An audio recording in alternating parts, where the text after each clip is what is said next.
Accounting for 1 in every 16 new cars sold this January, the new Hyundai Tucson has burst straight into the market as our new top-selling car for the year so far. Replacing the popular iX35, it's fast becoming a very familiar sight on our roads, and judging by the continuously strong sales performance, looks set to become even more familiar still. Today we're at Murphy & Gunn Hyundai in Rathgar to see what all the fuss is about and to see what it's taken to strip the mighty Qashqai of its crown as king of the crossovers.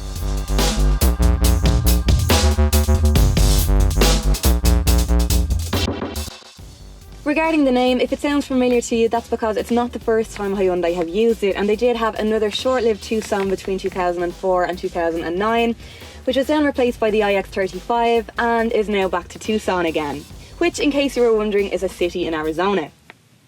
So with those important facts out of the way, we'll crack on. Firstly, with the new design, which is no doubt a huge part of the Tucson's appeal, with its big, bold grille and sharp, angular lines, I think the whole country is in agreement that this is a very handsome car. It's equally as attractive inside the cabin. The layout is fuss-free and functional, it's easy to navigate, and the quality of the materials used give it a really premium look and feel. That's further enhanced by the premium features on offer, and all models in the range come with parking sensors, cruise control, alloy wheels and air conditioning as standard.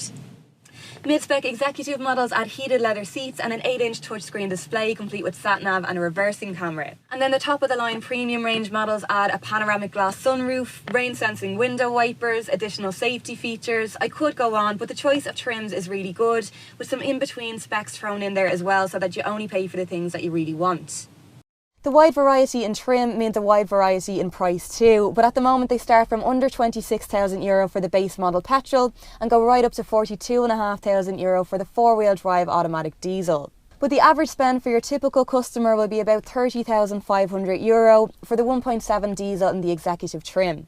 So far so good, but we've also got to look at how it measures up in terms of practicality, and perhaps not surprisingly, it does pretty well here too.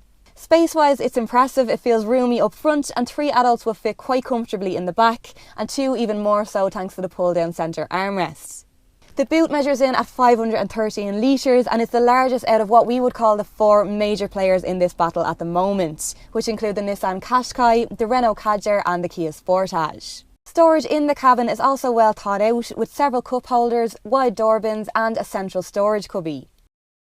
Moving on to slightly more important ground in the safety rating. It's a full 5-star NCAP car with a raft of additional driver assistance available on the higher spec models, which includes things like lane departure warning, lane change assist and blind spot monitoring.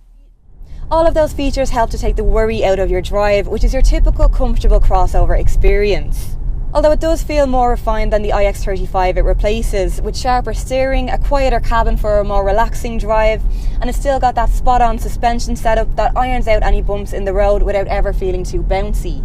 This is the 1.7 litre diesel and the most popular model in the range, offering improvements in both power and fuel economy with 116 HP and a claimed MPG of 61 or 4.6 litres per 100 kilometres.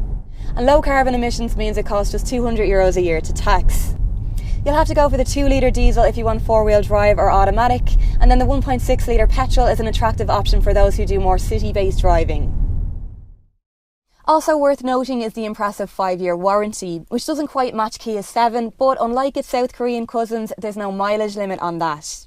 So for some people, particularly heavier road users, the prospect of 5 years without a limit might even suit them a bit better.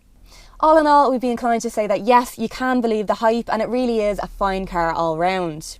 Plus the improvements in build quality across the entire Hyundai range over the last decade should mean that you'll have little to worry about in terms of reliability either. See it for yourself here at Murphy & Gunn Hyundai in Rathgar, or find your local Hyundai dealer on CarsIreland.ie.